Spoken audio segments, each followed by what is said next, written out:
Ah, voilà, la deuxième vidéo. J'espère finir mes commentaires.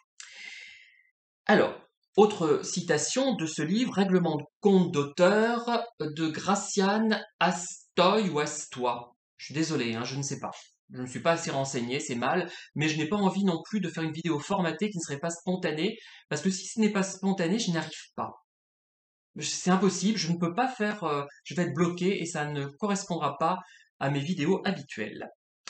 J'ai la clémence de t'achever avec cette étonnante révélation, mais ta notoriété passe par le renom de l'éditeur qui acceptera de te publier. Voilà. J'ai vu des livres, mais d'une nullité absolue chez de prétendus grands éditeurs, enfin selon mes critères, hein. Comme je ne cite personne, je ne commets pas d'indélicatesse, hein. Voilà, ça ne veut rien dire. Alors, chez qui êtes-vous publié quand on fait une dédicace? Oui, on y regarde comme ça. Oui, ça m'arrivait pas souvent ça, parce qu'ils se doutaient bien que j'avais une tête d'auto-édité sans doute, hein. Puis à l'époque, quand je faisais des dédicaces, j'étais jeune et pas trop moche, faut dire ce qu'est, hein. Il y a longtemps déjà, peut-être les dernières je les faites, enfin les vraies, je faisais il y a encore quelques années. Donc ça n'évoquait pas du terroir un peu inepte. On dit tiens qu'est-ce qu'il écrit celui-là. Donc on voyait bien que j'étais auto-édité, que je n'aurais pas pu être édité par Deboré, c'était pas possible, hein. Puis j'avais pas l'air, j'avais quand même un air, quand même, je dis pas que j'avais l'air un peu intelligent, mais un petit peu quand même, hein. Voilà. Chez qui êtes-vous publié? Voilà. Et alors, ce qu'elle n'évoque pas cette personne, c'est que ce que moi j'ai vécu, c'est-à-dire que des gens qui, par exemple, vont vous dire, ils passent devant vous, vous dites bonjour, vous avez envie de les attirer pour qu'ils regardent au moins ce que vous produisez, et ils disent ah non, vous n'avez pas ce que je veux. Ils n'ont pas vu nos livres, ils n'ont même pas regardé les couvertures, même pas regardé surtout la quatrième, encore moins, bien évidemment. Et parfois, deux fois de suite, j'ai dit, mais qu'est-ce que vous cherchez? Dites-moi toujours, je peux peut-être... j'aime pas qu'on me pose cette question, et là je l'ai posée parce que je devais la poser, pour savoir si la personne pouvait éventuellement être intéressée par ce que je produis. Eh bien, et parce que je n'ai pas envie de vendre des livres, j'ai envie de trouver le lecteur adéquat. Je préfère vendre un livre avec un lecteur qui est vraiment réceptif, qui comprend où je veux en venir, plutôt que d'en vendre 1000 à des lecteurs qui vont trouver ça absolument nul ou qui ne comprendront pas où je veux en venir. Et, euh, et deux fois de suite, je suis tombé sur une lectrice qui cherchait exactement ce que je produisais, c'est-à-dire des lettres de prisonniers de guerre, en l'occurrence, de la Seconde Guerre mondiale. Voilà. Bon. Donc j'avais bien fait d'insister, hein. Alors, est-ce conscient ou inconscient? Les bons sont chez Lafon, les autres chez Tartampion. Alors c'est peut-être pas Lafon, parce que chez Lafon, il y a de sacrés raves, notamment je crois, des livres de vedettes. Je me demande si d'ailleurs le dernier livre de Roselyne Bachelot, vous savez, la ministre qui a été ministre de la Santé, je crois, puis de la Culture, qui parle comme si elle avait des boules dans la bouche, une voix grasseillante comme ça, vous voyez. Je sais pas comment, enfin, je sais pas, c'est ça, c'est bizarre, hein. Bon, je suis peut-être pas très gentil, moi aussi je parle, j'ai une petite voix un peu maniérée, précieuse, mais bon, chacun ses défauts, hein. Et d'ailleurs, j'en ai parlé dans une courte vidéo. Elle, comment dire, elle choisit un titre vraiment normopensant, vraiment banal, qui donne pas envie de le lire son livre, hein. Le bal des hypocrites, c'est nul comme titre, hein, je suis désolé. D'ailleurs, ma tournure est vraiment normopensante, c'est nul. Voilà, mais je le dis exprès, hein. Bon, faudrait s'y faire, je ne m'y fais pas. Voilà. Bah, moi non plus. Enfin, je m'y suis fait, mais j'ai eu mis longtemps, hein. Euh, j'ai trouvé des merveilles chez de petits éditeurs, des horreurs chez les grands. Le constat est basique, approuvé par tous. Mais tant que les choses ne changeront pas, il faudra continuer de le crier. Mot d'ordre. En convaincre en premier lieu les lecteurs, nos acheteurs. Qu'on va vouer l'inutilité. On ne devrait pas avoir besoin de rappeler ces choses-là. Ben si, on a besoin de les rappeler, hein. On est vraiment dans le thème des normopensants qui sont bien intégrés, enfin relativement bien intégrés à notre société, et les autres qui essaient de s'intégrer quand même, comme moi, je suis quand même intégré parce que j'ai un emploi à peu près fixe, mais qui ont besoin d'une soupape, voilà, à côté, parce que sinon ils craqueraient, hein. À chaque nouveau livre, je renais, je ne sais plus rien. Un oisillon tombé du nid sans plumage aurait plus de protection que moi. c'est un peu vrai, mais moi je dirais pas ça. C'est quand même l'acquis qui me m'aide quand même à ne pas être complètement novice. Mais pendant longtemps, j'ai été comme ça, les premières années. Et là, peut-être que, comme elle a publié, cette dame, son livre en 2003, c'était les premières années. Donc effectivement, moi j'étais comme elle à ce moment-là. Mais peut-être que je comprends pas toute sa pensée, hein. Alors, l'écriture, hein, tu es une façon de combattre la mort, parce qu'à chaque mot fin, on sait bien que la nôtre approche. Alors, il n'y a pas que ça, hein. Il y a la remarque toute bête de fait de laisser une pensée après sa mort, laisser quelque chose de tangible, et, euh, et même aborder la mort par le biais d'un essai, par le biais de photos, par exemple post-mortem, que je vais bientôt publier. Je vais publier deux ouvrages, je pense là-dessus. Un qui concernera Montluçon, des photos de Montluçon, et un autre des photos du monde entier, de la France entière principalement, et d'Angleterre, hein. Et effectivement, et le fait de parler de la mort, ça la rend beaucoup plus de parler de cette crainte, crainte pas de la mort d'ailleurs, de l'au-delà ou de la solitude, si on meurt avant le conjoint ou avant des amis, ou après, après des amis plutôt, je dirais. Euh, mais c'est plutôt qu'est-ce qu'il advient de nous, quoi. C'est surtout ça, hein, on ne sait pas. Voilà. Mais jamais je ne marche, jamais je ne conduis, jamais je ne pense ou rêve ou dors. À chaque fois j'écris. Avec un peu de chance, ça continuera après ma mort. Elle n'est pas dans le... C'est vrai. Euh, parce qu'un livre, il y a la phase papier, où on est devant son ordinateur, enfin, avant c'était une feuille de papier ou une machine à écrire ensuite, mais on est devant l'ordinateur, et cette phase, en fait, elle a été préparée, même si parfois elle peut être courte, finalement relativement courte, par rapport au temps de maturation, de préparation du livre, qui nous a trotté dans la tête pendant qu'on se promène, et c'est pour ça d'ailleurs que, comme je vous l'ai expliqué, je fais des marches rapides parce que ça me crée une euphorie, ça me donne des idées. Les idées parfois retombent quand j'arrête la marche, c'est ça qui est terrible, mais parfois il m'en reste quand même. Une euphorie, parce qu'on a besoin pour écrire d'une sorte d'excitation, comme, vous voyez l'excitation sexuelle qu'on peut avoir. Eh ben, c'est pareil, mais sur le cerveau. C'est un peu la même chose, une sorte d'euphorie qui nous fait écrire, et quand cette euphorie tombe, on n'arrive plus à écrire. D'ailleurs, moi, au bout de 45 minutes, j'y arrive plus. C'est impossible. Moi, je voudrais bien, je me dis, mais aujourd'hui, je vais passer toute la journée à écrire, et merde, pardon, zut, flûte, ça ne marche pas, puisque au bout de 45 minutes, j'arrête, je reprends encore 45 minutes, parfois je reprends 1 heure ou 2 heures après, enfin, dans la soirée, ou c'est rare, j'écris tout le matin. Mais ça, je suis toujours déçu, je me sens frustré, je me sens paresseux, et je me dis, mais quel temps perdu! Mais en fait, non, parce que le livre, il s'élabore quand je n'écris pas, quand je suis pas face à l'ordinateur aussi, bien sûr, hein, c'est une évidence, mais on se sent toujours coupable. Voilà. Et en plus, comme je fais partie des gens qui sont assez hypersensibles, il y a beaucoup de choses qui me parasitent, et je peux vite être parasité et penser à autre chose. Voilà. Euh, Avec un peu de chance, ça continuera après ma mort. Ah ben c'est formidable cette remarque. Très bonne. Vois-tu dans les angoisses que tu sèmes, il y a la peur de ne pas avoir le temps de tout dire, de tout écrire. Ah, j'aurais voulu l'écrire avant elle, hein. Mais tout à fait. Mais là, j'ai à peu près, rien que pour l'année 2023, j'ai récapitulé une cinquantaine de projets possibles. Et encore, j'en suis en dessous des projets, alors de romans, de nouvelles, des livres à portée, on va dire, entre guillemets, scientifiques, des publications de photographies avec des commentaires, des souvenirs, plein de choses, des biographies, enfin, tout ce qu'on peut imaginer, enfin, tout ce qu'on peut imaginer, hein. Et voilà, là, tout est dit. Elle a résumé quelque chose d'essentiel. Avant, avant que je commence, avant que je n'écrive vraiment pour publier, c'est en 2005 que j'ai publié mon premier livre. Je voulais lire tous les livres qui ont été publiés. Je sais que c'était impossible. Et je me dis, je vais mourir avant d'avoir lu tous ces livres. C'est catastrophique. Je me disais, mais non. Finalement, non. Maintenant, j'ai passé ça. Mais ça s'est reporté sur mes livres.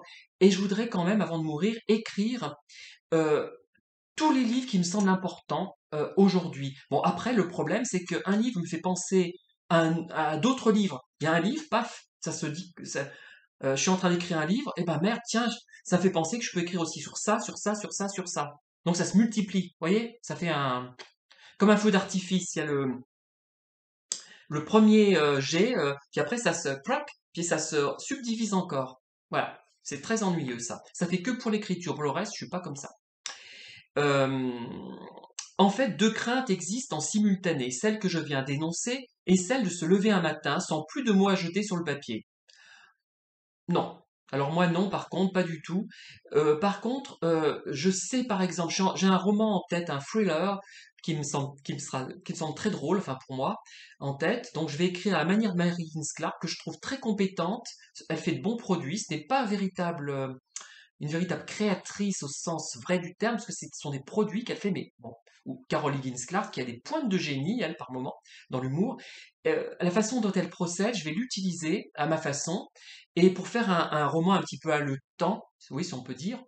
Mais j'ai pas du tout ce problème, c'est qu'en fait, j'ai pas l'énergie certains jours pour écrire. C'est l'énergie, c'est comme l'excitation sexuelle. Si on ne l'a pas, si elle ne vient pas, ben ça tombe, ça retombe. On l'a, mais elle retombe. Voilà. Et moi, c'est pareil pour l'écriture. L'excitation intellectuelle retombe. On a tout en tête, tout est programmé dans notre tête. On sait presque le déroulement des chapitres. Enfin, j'exagère un peu, mais quasiment. Mais ça ne vient pas parce qu'on n'a pas la motivation ce jour-là pour écrire. Mais on sait ce qu'on devrait faire, mais on n'a pas envie. On dit merde, j'ai pas envie. Voilà. Bref. Et on a envie d'écrire un autre livre par contre. Donc on perd pas de temps, on a envie de faire autre chose. Et profitons-en justement pour faire une sortie, pour réfléchir à ce livre. Et voilà. Mais bon, je continue. Euh, euh, Sans arrêt, les deux angoisses se bousculent, tant et si bien qu'il n'est plus un moment où je puisse, sereine, penser à toi. Alors quand je surprends tous ces gens à se contenter de demain financiers, d'avenirs primés par des concours ou autres, je ris. Ils veulent des futurs tangibles, des assertions posées, quand tu n'es que doute, peur et crainte du néant, de néant. Ouais.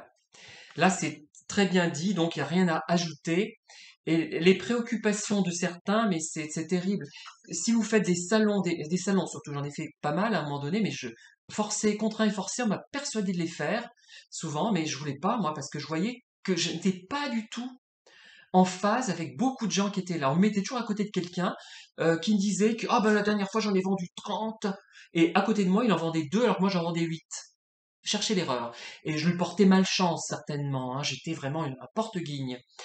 Et leurs préoccupations étaient tellement en deçà des miennes, c'est tellement peu ambitieux finalement, que je finissais par être déprimé, perturbé, et j'ai abandonné, et ça m'a aidé psychologiquement. Je vais mieux depuis le dernier salon, ça doit être en 2017 que je l'ai fait, et depuis ça va mieux. Voilà, depuis 2017, mais avant j'allais mal, à cause de cette promiscuité d'auteurs. Bon, pas tous, ils n'étaient pas tous comme ça, mais ceux que j'avais à côté de moi étaient comme ça, j'avais pas de chance.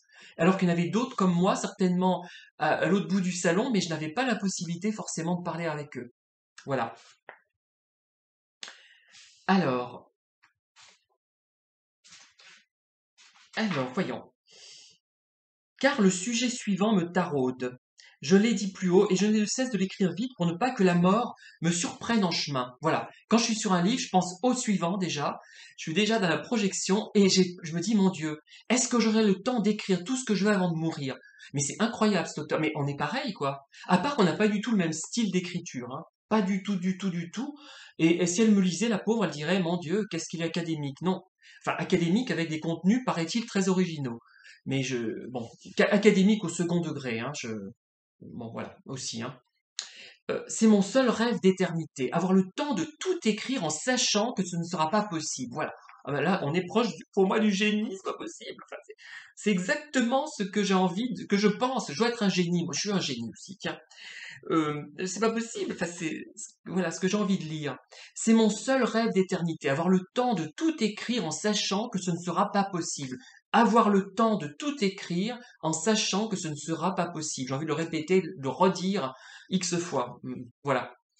En fait, il nous faudrait le secours des scientifiques. Le truc, ce serait de nous vider le cerveau de tout ce qu'on a à écrire. Oui. Tu as déjà connu les affres de la phrase qui s'en va, je vais te raconter. La phrase parfaite, jamais elle n'avait été aussi belle, à se demander si c'est moi qui l'ai pensée. Nuit noire et réveil en sursaut, je me jette sur la feuille. Trop tard, les mots sont déjà envolés. Voilà. Ben, bon, est-ce que finalement c'est pas tous les vrais auteurs, moi je dis, c'est pas les auteurs forcément à succès. Parmi les auteurs à succès, il y a de vrais auteurs aussi. Attention, hein, faut pas non plus tomber dans l'extrême inverse. Voilà, mais je pense que c'est ça. Et d'ailleurs, il y avait une remarque d'Henri Troyat qui m'avait frappé, dont je vous avais parlé, et il se disait à chaque fois qu'il terminait un livre, il voyait le résultat de ce livre, il n'était pas satisfait, il dirait la prochaine fois je ferai mieux, je vais écrire un vrai livre. Ben moi à chaque fois je me dis ça. Le prochain ça sera un vrai livre. À chaque fois j'ai l'impression de ne pas avoir vraiment écrit ce que je voulais.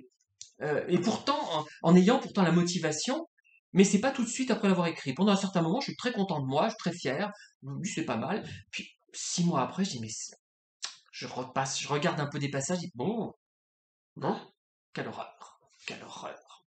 Enfin bon, voilà, bon, oui. On croit, et d'ailleurs pour me motiver, c'est pour ça que j'écoute Elisabeth Vidal par exemple dans la méditation de Thaïs avec son contresol et ses contre-fa dièse. J'écoute Diana Damrau aussi dans Europe reconnue, de le grand air avec un contresol aussi. Ça nous pousse en haut. Voilà, moi j'ai besoin d'être poussé en haut par la musique qui m'inspire beaucoup, hein. J'ai tout essayé, tous les subterfuges, le cahier dans le lit, le dictaphone même, mais ma propre voix effraie les mots, et jamais, jamais je n'ai retrouvé la perfection de la phrase telle que je l'avais reçue dans la nuit. Je rêve des perfections et je produis des inepties toujours secondaires, amoindries. Mais c'est pas possible, c'est moi. Vous êtes sûr que c'est pas moi? C'est peut-être moi qui ai écrit ce livre. J'aurais pas écrit avec ce style-là. Je n'ai pas, je pense que je suis moins bon sur le plan strict du style, hein. Je pense, je suis moins original, du moins. Mais c'est pas possible, c'est moi cette personne. Euh, Pourtant, elle me ressemble pas du tout, hein. Elle est jolie d'ailleurs, hein, cheveux frisés. Enfin bref, bon. D'ailleurs, vous remarquerez un truc, un homo s'autorise à trouver une femme jolie, alors qu'un hétéro ne s'autorise pas à trouver un homme beau. Enfin, pas tous, mais j'en ai eu beaucoup comme ça, hein. Je vous raconte, moi. Alors qu'on voit bien objectivement si on le trouve beau ou pas beau, hein. Voilà. Enfin, bref. Voilà, c'est formidable. Trouver effectivement un scientifique qui extrait tout ce qu'on a écrit de la tête et qui le met sur le papier, et puis nous on rafistole un petit peu. Monsieur le savant, pourriez-vous inventer un stylet dont la connexion serait reliée à nos cerveaux, sans vouloir vous commander, pardon, mais pour vous donner quelques pistes nées de ma brève expérience, il faudrait éviter absolument le transfuge par les doigts malhabiles, car les mots n'ont pas le sens de l'orientation. Ils se perdent de la tête aux mains. Bravo. C'est dit avec humour en plus, mais un humour assez subtil, hein. On les craint parfois en reflet de la pensée, mais quand ils arrivent sur le papier, les mots, hein, ils ont tout perdu de leur substance originelle et si parfaite. Oui. Pas toujours. Là, je dirais, plus j'écris, moins j'ai ce problème finalement.